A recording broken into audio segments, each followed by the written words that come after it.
네, 오늘은 창세기 28장 10절에서 15절까지의 말씀을 같이 한번 읽고 그 다음에 공부에 들어가겠습니다.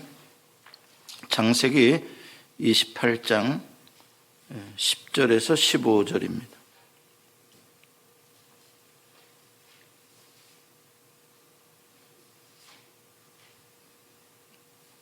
여러분과 제가 한 절씩 교대로 봉독하십시다. 야곱이 브엘세바에서 떠나 하란으로 향하여 가더니 한 곳에 이르러는 해가 진지라. 거기서 유숙하려고 그곳에 한 돌을 가져다가 베개로 삼고 거기 누워 자더니 꿈에 본즉 사닥다리가 땅 위에 서 있는데 그 꼭대기가 하늘에 닿았고 또 본즉 하나님의 사자들이 그 위에서 오르락내리락 하고 또 본즉 여호와께서 그 위에 서서 이르시되 나는 여호와니 너의 조부 아브라함의 하나님이요 이삭의 하나님이라. 내가 누워있는 땅을 내가 너와 내 자손에게 주리니 내 자손이 땅에 티끌같이 되어 네가 서쪽과 동쪽과 북쪽과 남쪽으로 퍼져나갈지며 땅의 모든 족속이 너와 내 자손으로 말미암아 복을 받으리라. 내가 너와 함께 있어 네가 어디로 가든지 너를 지키며 너를 이끌어 이 땅으로 돌아오게 할지라. 내가 내게 허락한 것을 다 이루기까지 너를 떠나지 아니하리라 하신지라. 아멘. 네, 오늘 사통팔달 우리 바이블 네트워킹 공부의 5번째 시간입니다. 오늘 족장 시대의 2번째 우리 족장들의 이야기를 하도록 하겠습니다.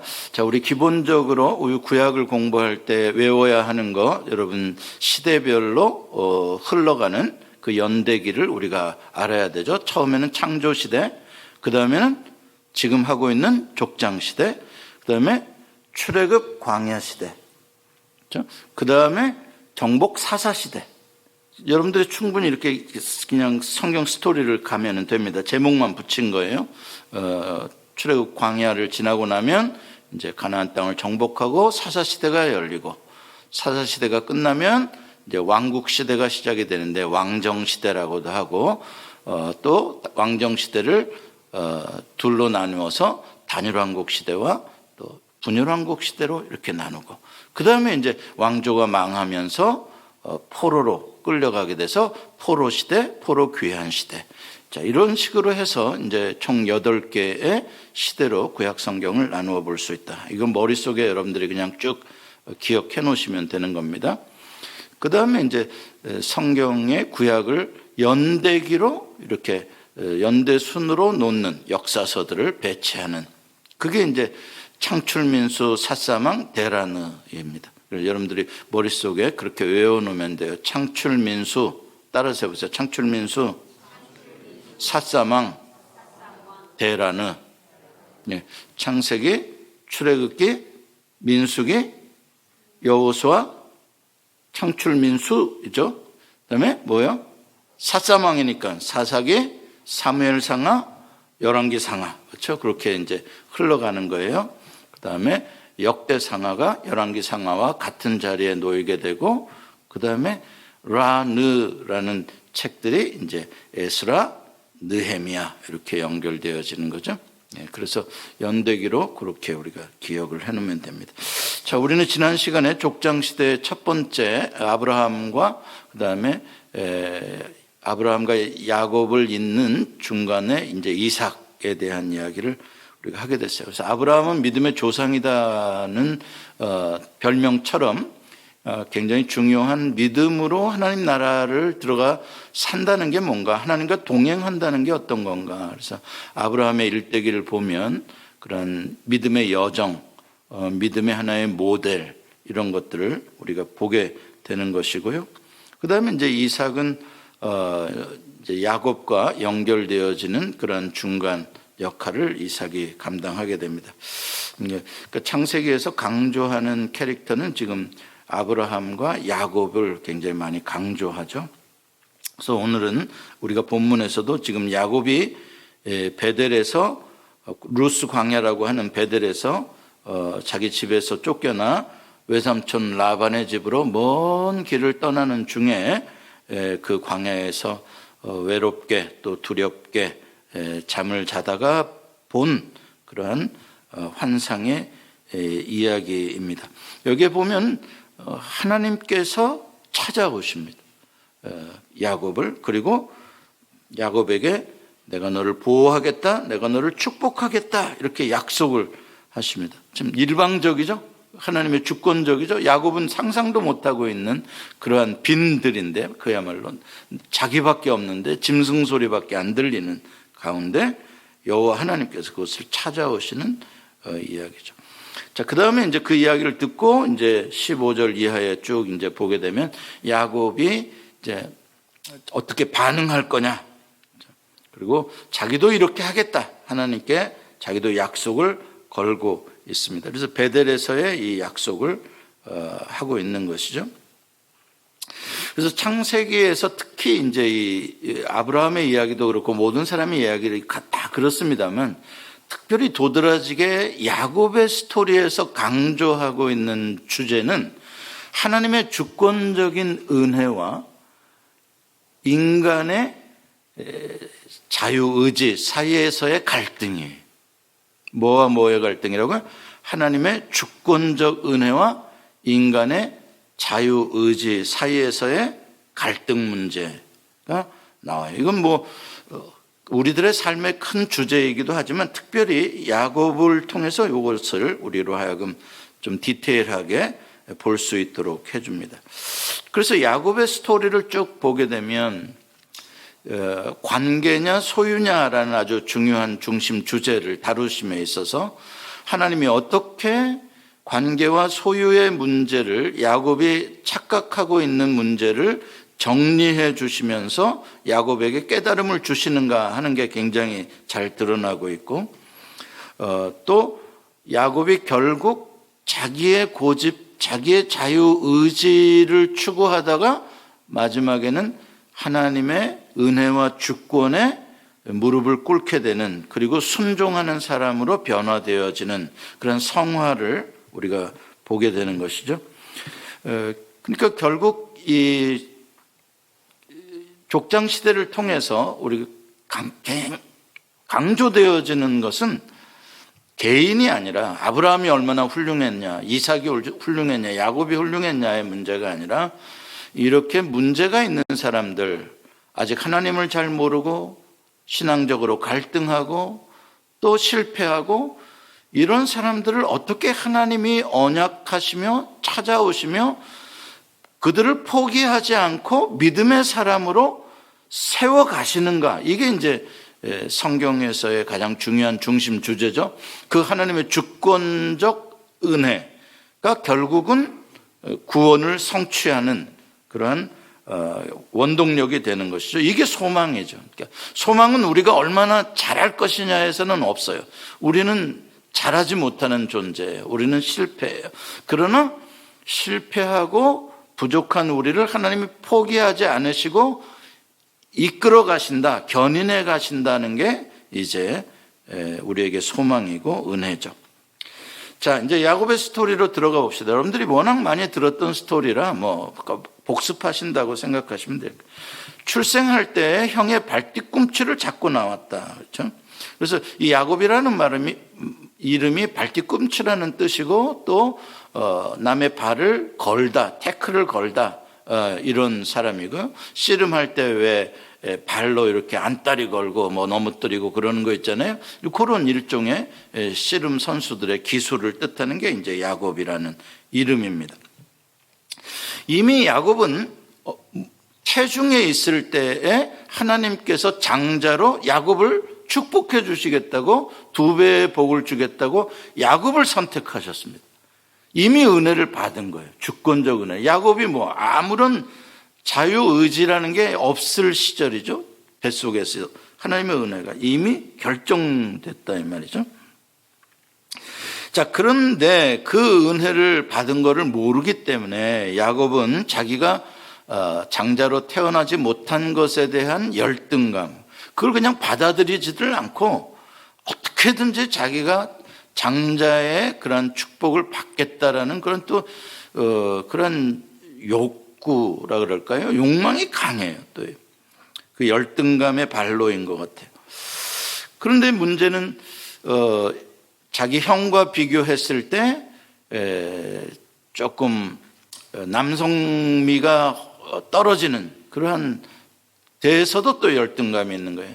야곱은 주로 부엌에서 엄마 치마 밑에서 이렇게 엄마가 참기름 가져라 그러면 갖다 주고 이렇게 엄마 이렇게 하고, 예서는 뭐 들사람이야. 그 사람 예서는 완전히 사냥꾼이야. 그래서 뭐 말 타고 다니면서 막 고기 사냥 잡아가지고 오면은 막 아버지한테 바베큐 팍 해드리고 막. 이삭은 막 고기를 너무 좋아하는 목양 체질이라 이삭이 너무 그거 먹고 막 해피하고 좋은 거예요. 그러니까 와, 역시 우리 장자가 제일이다. 이렇게 야곱만 보면 이제 아이고 저놈은 저걸 어떡하나 이제 이런 형태가 이제 되었던 것이죠. 자, 그러다가 이제 야곱이 여러분들 아시는 대로 뭐 자기 형이 배고플 틈을 타서 뭐 죽을 가지고 뭐 나한테 장자권을 내놓으라 뭐 장난 같은 짓을 했고, 그것보다도 더 중요한 건 아버지를 속이고 마지막 장자의 축복의 기도를 해줄 때에 뭐 별짓 다 하잖아요. 이때 뭐 양털을 갖다가 묻히고 뭐 해가지고 자기가 장자인 것처럼 그렇게 해가지고 이제 장자의 복을 받았는데, 그러니까 이게 야곱은 가만히 보면은 그 캐릭터가 자기가 안 된 것들, 자기가 지금 뭐 여러 가지 상황적으로 자기가 할 수 없는 것들, 이런 것들을 도전하고 그걸 갖겠다라는 생각을 갖는 거는 좋은데, 문제는 뭐냐면 너무 그게 방법이 잔꾀고 그리고 의롭지 못한 그런 방법으로 그렇게 하는 것이죠. 일단은 방법은 틀렸어도 얻고 보자 이런 겁니다. 자, 문제는 그럴수록 가까운 사람들의 이제 관계에 상처를 주게 되는 것이죠. 이게 이제 이 야곱의 이야기, 아브라함의 이야기들을 보면서 여러분들이 보면 아시겠지만 외부 사람들과의 관계보다도 항상 이 안에서 이 선택받은 족장의 집안에서의 패밀리 릴레이션십에 있어서 관계를 많이 비추고 있어요. 거기서 이제 우리들의 가정도 많이 간접적으로 보게 되는 것이죠. 그러니까 가족 중에 하나가 이렇게 소유에 대한 집착과 욕심을 내다 보니까 주변에 있는 이제 가족들이 많이 상처를 받고 관계가 깨져요. 그래서 에서하고는 자기 쌍둥이 형제인데도 원수처럼 되어버렸고, 부모님들에게는 말할 수 없는 불효를 저지르고 집에서 도망쳐야 하는 그런 신세로 전락하게 된 거예요. 참 그렇잖아요. 생각해보세요. 자기 의지로 뭔가를 얻은 것 같지만 오히려 그것이 자기를 위험에 빠뜨리고 더 외롭게 만들고 그러한 자기 모순에 빠지게 되는 것입니다. 그래서 이제 우리 성경에도 그렇고 우리 인생에서도 그렇고 소유에 집착하는 사람에게는 언제나 관계에 어려움이 생기면서 점점 돈은 좀 쌓일지 모르는데 만날 사람이 없어져가는 그런 안타까운 삶이 되어지게 되는 것이죠. 친한 친구들도 소유의 문제에 있어서는 굉장히 달라지고요. 형제간에도 그렇게 됩니다. 이게 지금 굉장히 심각한 그런 문제죠. 자, 야곱의 인생 이야기를 보게 되면 여행으로 되어지는데, 브엘세바 자기 집이죠. 집에서 쫓겨나듯 도망쳐서 어디까지? 자, 북메소포타미아, 바단 아람이라고 하는 북메소포타미아까지, 하란까지 이제 갔다가 먼 길을 갔다가 다시 이제 몇십 년 만에 하란으로 돌아와서 정착해서 이제 살게 되어지는, 그게 이제 야곱의 이야기입니다. 마치 연어가 나갔다가 돌아오는 것 같은 그런 여정. 자, 거기에 이제 험악한 세월에 방랑하는 인생을 야곱이 살게 됩니다. 왜요? 자기의 잔꾀 때문에. 자기가 그런 인생으로 자기 자신을 몰고 갔던 것이죠. 편안하게 브엘세바에서 살 수 있었는데, 그렇죠. 그런데 이제 그렇게 여정을 사는 동안 야곱이 경험하게 되는 것들이 뭐냐? 전혀 상상하지도 못했던, 예상하지도 못했던 여호와 하나님이 장소를 초월해서 자기의 인생 여정 가운데 동행해주고 계신다는 놀라운 사실을 경험하게 되는 것이죠. 전혀 상상하지 못한 일들이 야곱에게서 일어나게 되는 거예요. 자, 우리가 이걸 좀 알았으면 좋겠어요. 내 주먹을 믿는다 이런 사람들, 자기의 자유의지로 옳은 것을 내가 선택하며 살리라, 그러면 내가 성공할 수 있다 이렇게 생각하는 사람들, 그렇게 단순하지 않거든요. 인생이라는 게 살아보면 알겠지만 인생의 위대한 역사들은 내가 생각하지 못한 사람과의 만남이고 생각하지 못한 사건이 일어난 일들이고, 거의 인생의 중요한 일들은 내가 계획한 대로 된 것보다도 뜻하지 않은 어떤 그러한 것들로 이루어지고 있다는 것을 우리가 알게 됩니다.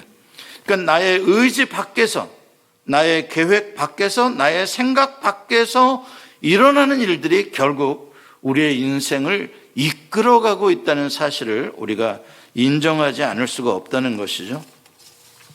자, 오늘 읽은 본문 베델에서 이제 야곱은 처음으로 여호와 하나님의 임재, 실체 이런 것들을 이제 경험하게 되는 것입니다. 그동안에는 이제 아버지가 경험했던, 할아버지가 경험했던 그런 하나님 여호와였다면 이제 비로소 내가 경험하는 마이 갓으로서의 이제 그 하나님과의 만남이 처음 있는 것이죠. 그게 이제 야곱이 고백하는 내용입니다. 16절에 우리가 15절까지 읽었는데 16절에 야곱이 잠에서 깨어 이르되 여호와께서 과연 여기 계시거늘 내가 알지 못하였도다. 이게 이제 야곱의 처음 하는 깜짝 놀란 신앙 고백이죠. 여호와가 여기 계신 걸 내가 알지 못했다. 맞아요. 예, 내가 다 알 수 있는 것들만 있는 게 아니야. 세상에는 내가 아는 게 전부라고. 세상에 그것처럼 바보가 어디 있습니까? 내가 나의 지식 밖에 있는 것들이 너무 많아요. 하나님의 역사는 더 그래요. 여기 계시거늘, 이걸 잘 여러분들이 오늘 마음속에 잘 새겨두세요. 여호와께서 여기 계시거늘, 여호와께서 여기 계시거늘. 여기는 어디를 말하는 거예요? 안 계실 것 같은 곳, 그렇죠? 하나님이 이런 곳에 계신다고 상상도 못했던 곳, 이런 빈들에, 이런 광야에, 그렇잖아요. 여기에 여호와가 계신다고 상상도 못했다. 여기에 계시는 하나님, 이게 성경에서 매우 중요한 하나님의 존재 개념입니다. 하나님은 어디에나 계시지만, 어디에나 계신다는 것 믿음도 중요하지만 지금 여기 계시다는 믿음을 갖는 거, 이거 무지하게 중요한 믿음입니다. 야곱이 그걸 처음 깨달은 거예요. 여호와가 여기 계셔? 내가 알지 못했다. 자, 이것은 놀라운 야곱에게 있어서의 이제 경험이 되는 것이죠. 이거는 야곱이 무슨 하나님을 구한 것도 아니고, 그렇죠? 예상한 것도 아니고, 그냥 하나님의 주권적인 역사인 거예요. 하나님이 거기 나타나 주신 것이고, 거기를 선택하신 것이고, 야곱을 하나님이 복 주시길 원하시는 것이죠. 이건 하나님의 그냥 주권이에요. 자, 그런데 야곱은 아직까지도 하나님의 일방적 주권적 은혜가 뭔지에 대해서는 이해를 못해요. 왜냐하면 우리의 본 마음이, 인간은 그래요. 인간은 그냥 100% 다 은혜라고, 이건 잘 용납하기가 어려워요. 내가 이만큼 할 테니까 하나님 것은 지성을 보시고 감천을 해달라. 이게 인간들의 신앙이잖아요. 기본 자세잖아요. 그렇죠? 내가 이만큼 섬겨드릴 테니까 나에게 이만큼 복을 주시오. 이게 편하다고요. 우리가 이해하기에. 나는 아무것도 아니고 자격이 없는데 그냥 나한테 복만 준다? 이건 굉장히 불편해. 왜? 내가 왜 그 복을 받는데? 안 믿어지는 이야기죠. 좀 야곱도 똑같아요. 하나님께서 먼저 나타나셔서 먼저 지키시고 보호하시겠다라고 축복을 약속하셨어요. 근데 야곱은 그 말을 받아들이지를 않아요. 자기가 오히려 뭐라 그러냐면 하나님한테, 여호와께 이야기를 해요. 내가 이만저만해서 이제 가서 이렇게 살다가 이제 아버지 집으로 다시 돌아갈 때가 되면, 그때 돌아갈 때 나를 이렇게 여행길에서 주님이 잘 보호해 주시고 지켜주시면 내가 소득의 10분의 1을 드리고 여호와가 이제 내 하나님으로 내가 이제 섬겨드리겠다, 이렇게 이야기를 합니다. 충분히 이해가 돼요. 처음 신앙이니까. 자, 아무튼 야곱은 이제 그렇게 메소포타미아에 도착을 하게 되고, 가장 젊은 황금기 20여 년이라는 세월을 자기 외삼촌 라반의 집에서 거의 그 일꾼처럼 살게 됐죠. 재밌는 건 라반의 잔머리가 또 야곱보다 더 또 한 수 위라는 거예요. 외삼촌에 좀 유전자가 있었던 것 같아요. 아무래도 외가 쪽에. 라반은 그리고 또 이렇게 경험이, 아무래도 외삼촌이니까 세상 살았던 경험이 더 많았겠죠. 그러니까 이제 요 촌뜨기 야곱을 딱 했는데 유치하게 그거를 해요. 라반이 자기 딸 둘을 가지고 속여서 이 야곱을 무임금 노동으로 이렇게 착취를 하는데 머리를 굴린다고요, 라반이. 그래서 라헬을 준다고 해놓고 그 언니를 먼저 주고, 또 라헬을 얻으려면 또 봉사를 해라, 일을 해라. 그래가지고 이제 아무튼 그래서 이 된통 걸린 거예요, 라반한테. 그래서 꾀를 부리는 사람은 더 꾀 부리는 사람을 만나게 된다. 그래서 된통 당하게 된다. 이걸 하나님께서는 철을 날카롭게 한다, 이렇게 하게 되는데, 이제 아무튼 그래서 연단의 시간을 야곱은 갖게 됩니다. 근데 재밌는 건 꾀 부리는 사람이 또 자기 꾀에 또 빠져요. 그래서 이제 야곱이 자기가 20년 가까이 일을 했는데 재산이 없는 거예요. 자식들은 많이 낳게 됐는데. 그러니까 이제 외삼촌하고 마지막 딜을 하잖아요. 얼룩무늬 낳는 건 내 걸로 해달라. 근데 얼룩무늬가 가끔 나는 거니까 그래라 그랬는데, 그냥 그 약속한 뒤로 새끼가 나오면 얼룩무늬가 나오는 거야. 그러니까 외삼촌이 미치는 거지, 이게. 약속은 해놓고. 그러니까 항상 이 꾀부리다가 그 꾀에 걸린다는 이야기가 계속 나오게 돼요. 아무튼 이거는 하나님 특별한 역사였고 은혜였어요. 왜냐하면 외삼촌 집에서 빨리 불을 그렇게 해서 외삼촌과의 관계가 틀어지게 만들어가지고, 외삼촌이 야곱을 더 이상 붙잡고 있을 수가 없는 거예요. 이놈 있으면 다 이 야곱 재산 되게 생기겠어. 그러니까 그냥 꼴보기 싫은 거야. 내보내고 싶은 거야. 아무튼 그렇게 해서 어쨌든 재산을 좀 불려서 라반의 집에서 이제 탈출하다시피, 참 안타까워요. 이거 보면 관계가 이렇게 된다는 게 너무 안타까워요. 20여 년이 넘는 세월 동안 외삼촌 집에서 일을 하고 떠날 때 축복받고 떠나야 되잖아요. 관계라는 게. 그렇잖아요. 가족끼리 함께 그렇게 농사를 짓고 목축을 하고 그렇게 살고 다 자기 딸들 아니에요. 또 라반은 두 딸 다 멀리 보내는 거야. 외손자들이고. 그러면 축복해주고 다 이렇게 갔어야 되는데 야곱은 도망쳐야 됐다고요. 밤에. 그러니까 이런 관계들이 다 뭐예요? 꾀부리고 왜? 소유 때문에. 외삼촌 라반도 소유 때문에 그런 거고, 야곱도 소유 때문에 그런 거고, 그러다 보면 결국 이렇게 관계들이 나빠지게 되는 거고. 그래서 이제 야곱이 떠나는 가운데 또 야곱이 외삼촌이나 아니면 주변의 사람들의 도적대에 당하지 않도록 하나님의 군대가 보이지 않도록, 영적인 하나님의 군대, 마하나임이죠. 군대가 야곱의 가족들을 보호해가는 장면을 우리는 창세기에서 보게 됩니다. 그러니까 야곱은 자기가 잔꾀로 뭔가를 얻고 성취하고 하는 것 같지만 사실은 이 모든 것 위에 하나님의 주권적인 은혜가 섭리해가며 야곱이 잘못한 것까지도 하나님은 선으로 바꾸어서 이렇게 야곱을 이렇게 은혜를 주시는 것들을 보게 되죠. 자, 그러다가 이제 드디어 야곱의 야복강 이야기가 나오게 되는 것이죠.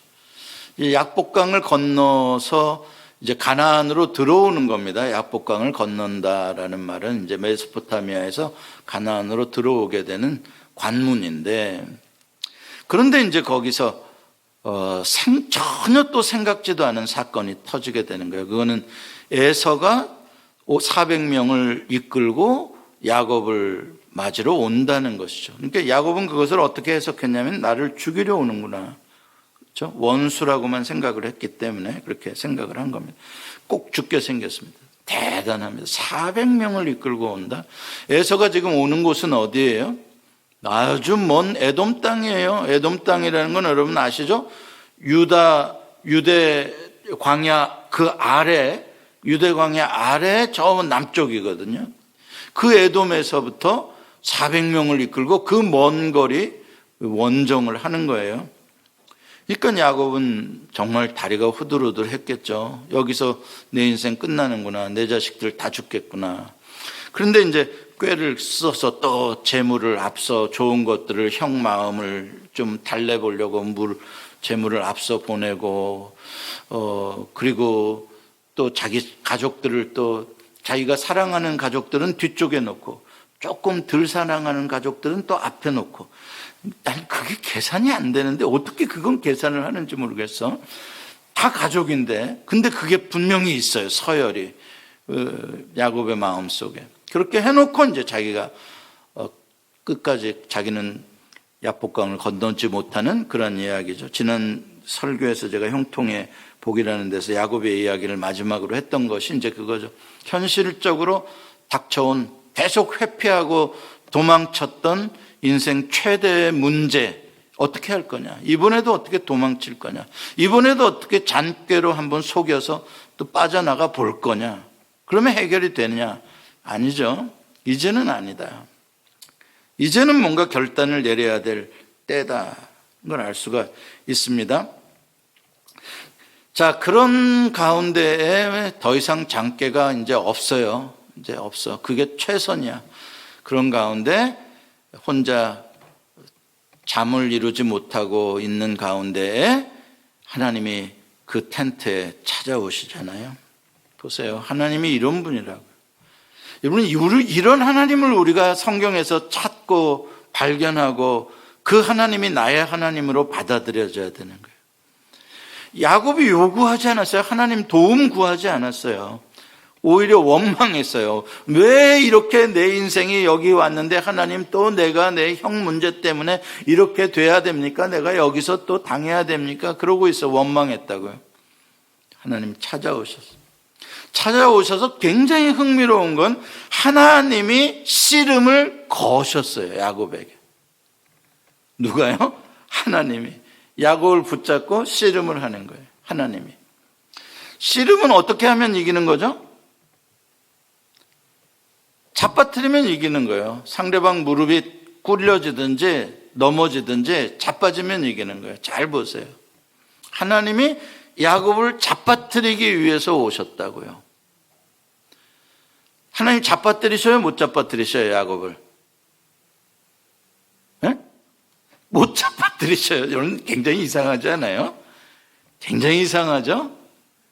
하나님이 어떻게 야곱 하나를 못 잡아뜨리셔? 그것도 얼만큼 씨름을 했는데, 날이 새도록 씨름을 했는데 못 잡아뜨리셔. 이건 뭘 말하려고 하는 것 같아요? 무슨 그림을 그려주는 거예요? 야곱이 어떤 인간이라는 걸 보여주는 거예요. 야곱이 어떤 인간. 그동안 야곱이 어떻게 살아왔는가를 보여주는 거예요. 야곱의 자기 의지라는 것, 자기 고집, 자기를 내려놓을 수 없음이라는 게 얼마나 강한지. 그렇죠? 하나님을 이겨먹는 거죠. 자, 거기서 이제 하나님이 그의 이제 허벅지를 내리치시잖아요. 자, 박수 한번 해주세요. 박수. 하나님이 허벅지를 내려 쳐주신 게 은혜인 거지. 그냥 너는 이놈 자식 안 되겠다, 이놈 안 될 놈이네, 그리고 하나님이 떠나버렸었으면 야곱 끝나는 거야. 그런데 하나님이 거기서 허벅지를 쳐주시는 거예요. 이게 놀라운 역사예요. 하나님은 놀라운 은혜인 거죠. 허벅지를 맞고 보니까 이제 자빠지는 거예요. 드디어 자빠지는 거예요.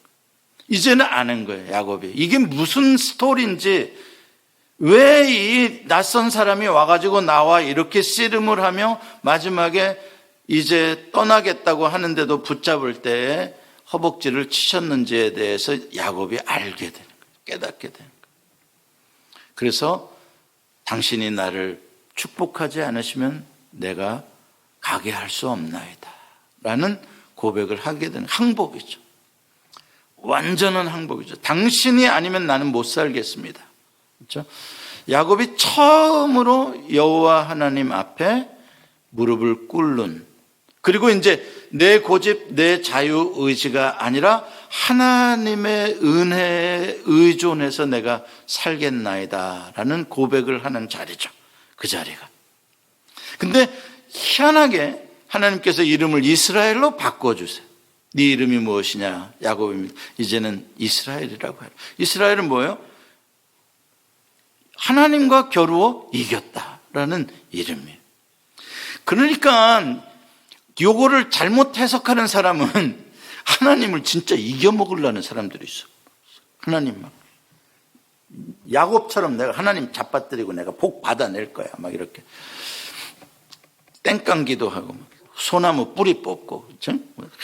기도원과 소나무 뿌리 뽑고, 그 진짜 해석 잘못하면, 성경 해석 잘못하면 완전한 하나님 앞에서의 패배 인정, 완전한 항복, 그것을 하나님은 승리로 여겨주신다 이 말이에요. 이 역설을 알아야 되는 거예요. 하나님 앞에서 아직도 내 주먹 믿을만 합니다 하는, 아직 그놈 인생 패배하는 놈이에요. 그러나 하나님 앞에서 주여 나는 주의 은혜 아니면 살 수 없나이다, 천부여 의지 없어서 손들고 옵니다, 이 인생이 승리의 인생인 거예요.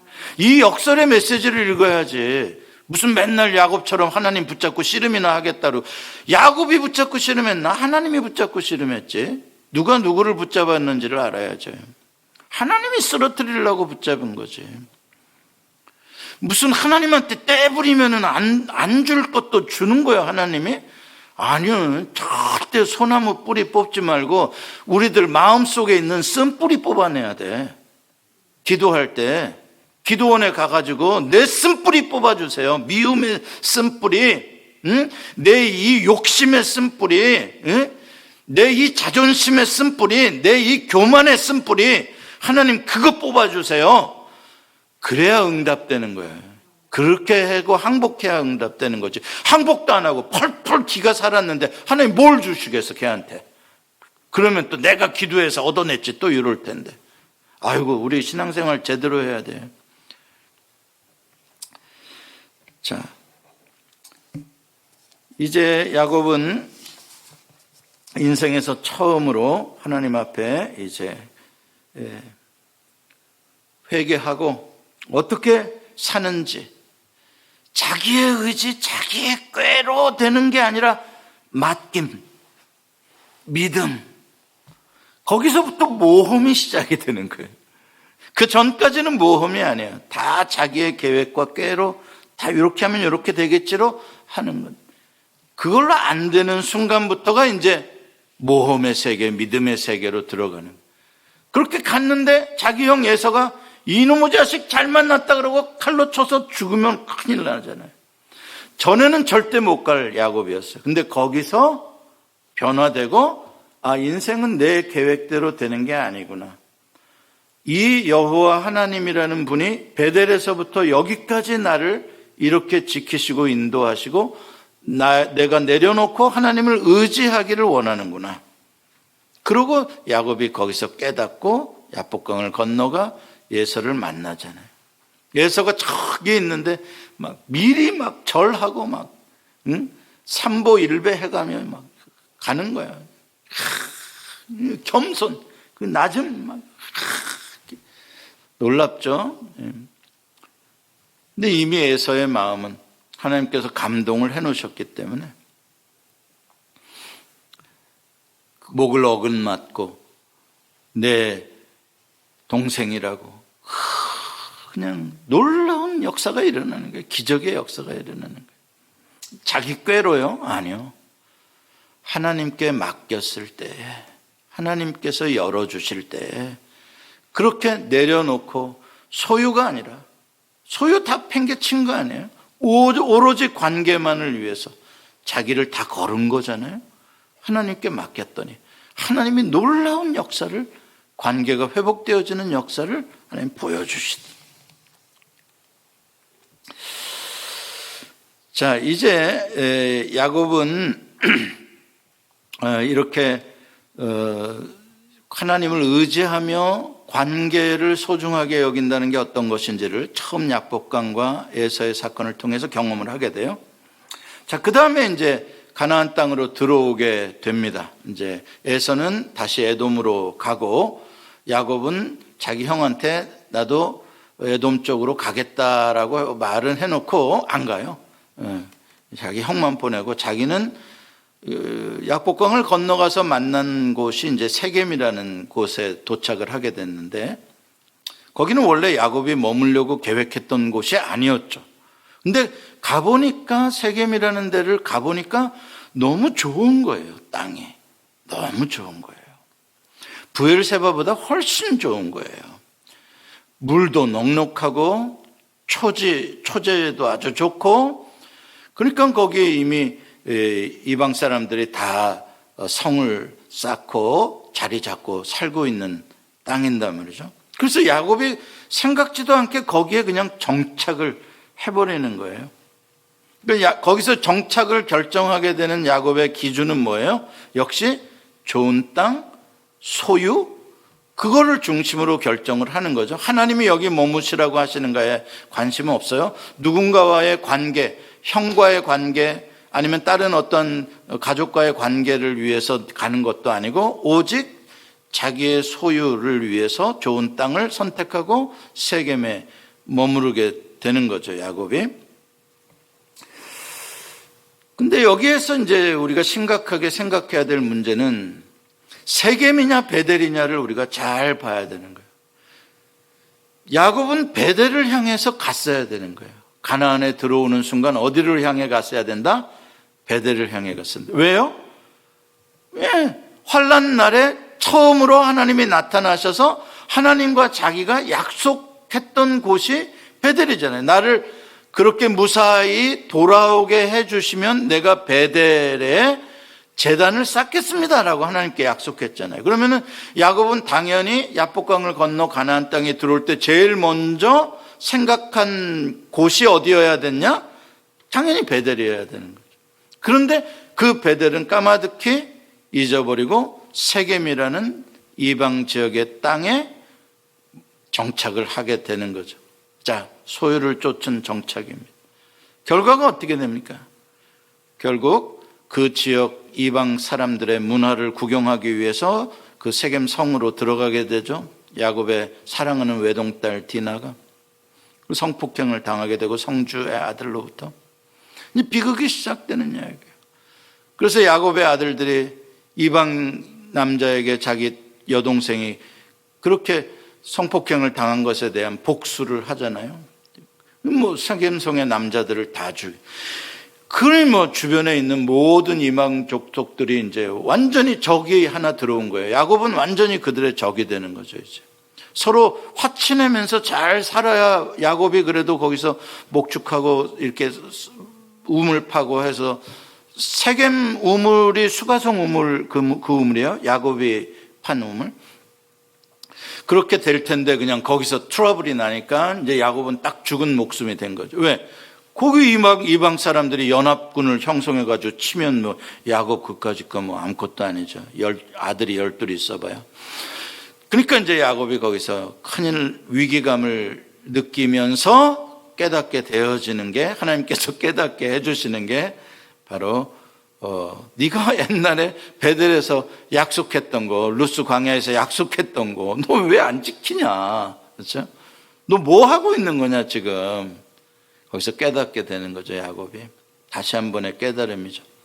그래 이제 그 지역에 가졌던 메소포타미아, 세겜의 이방 귀걸이들, 신상들, 뭐 그런 것들 다 이제 나무 아래 묻고 이제 완전히 하나님께 제사하기 위해서 가족들을 이끌고 베델로 올라가는.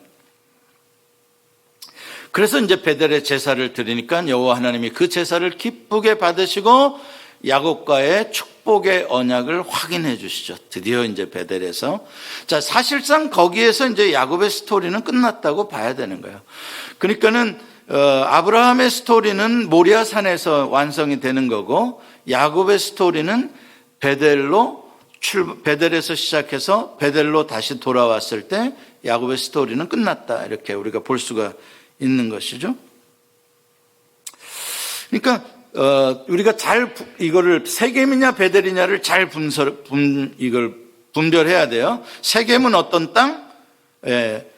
아브라함의 조카 롯이 저쪽에 보니까 물된 동산 같은 그런 에덴 동산 같은 아름다운 땅, 그 땅을 바라보는 삶이 세겜이에요.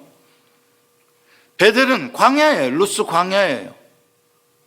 그러나 하나님이 계신 곳, 벳엘 하나님의 집이잖아요. 여기에 하나님이 계시다. 여러분 보세요.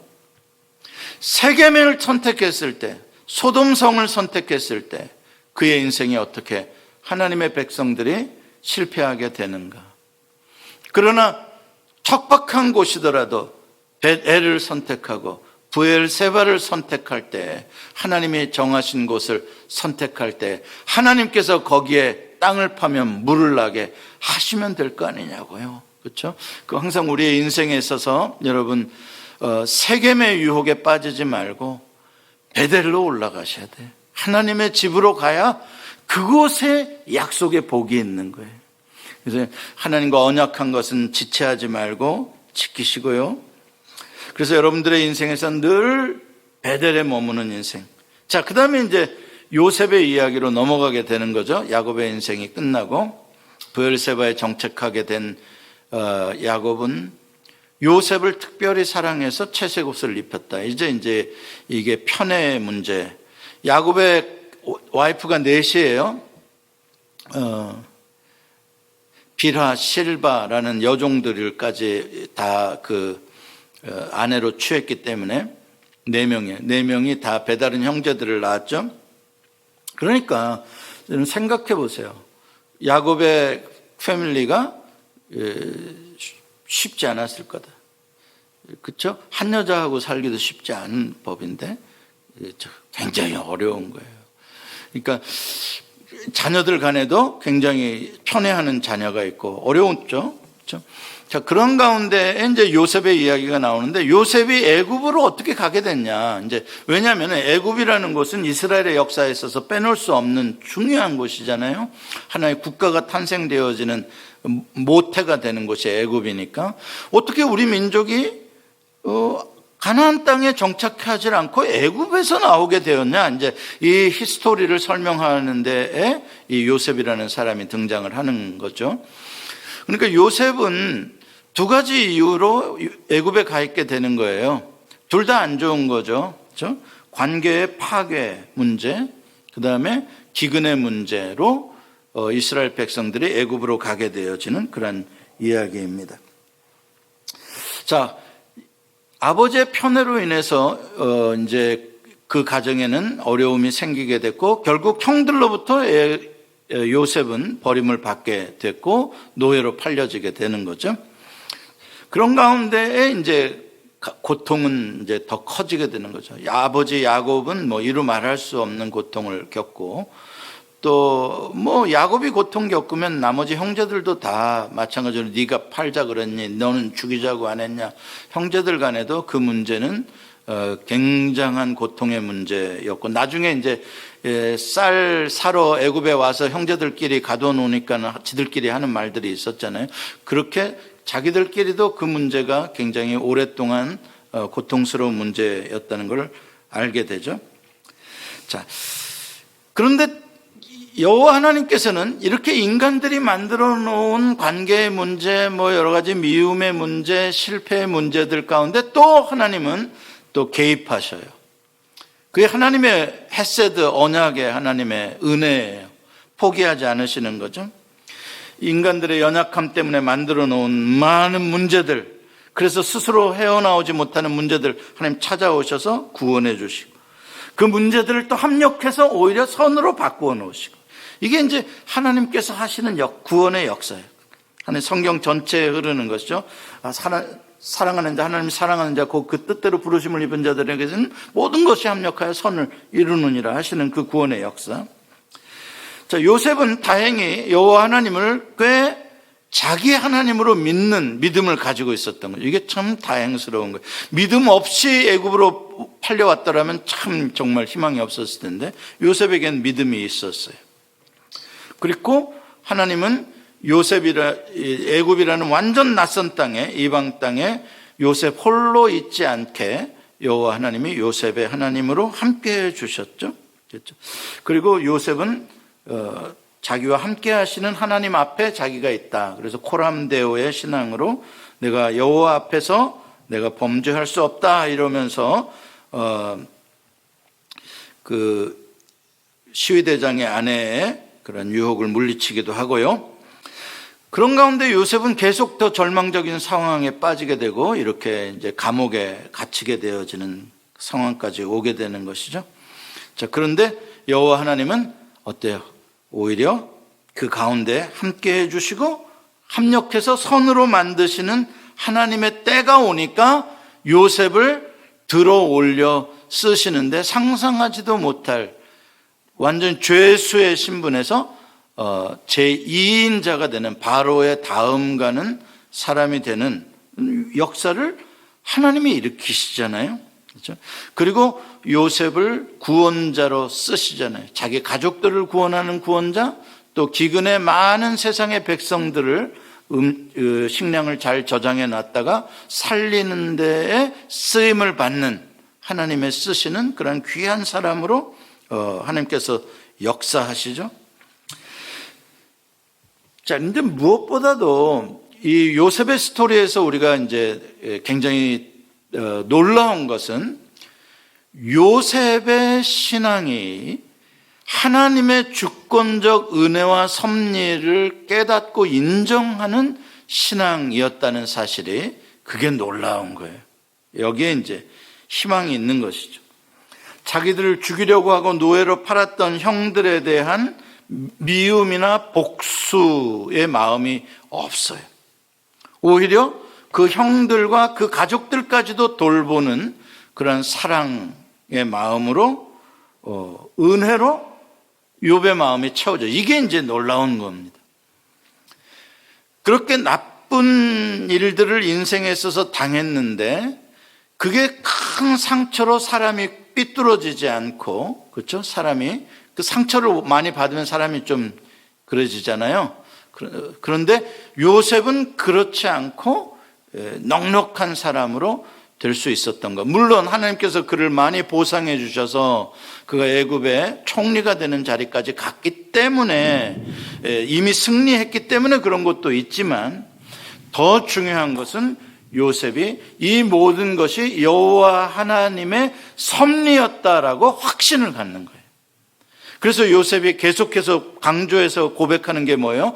형들이 나를 노예로 판 것이 아니라 여호와 하나님께서 이때를 위하여 이렇게 하시려고 나를 먼저 애굽으로 보내주신 것입니다.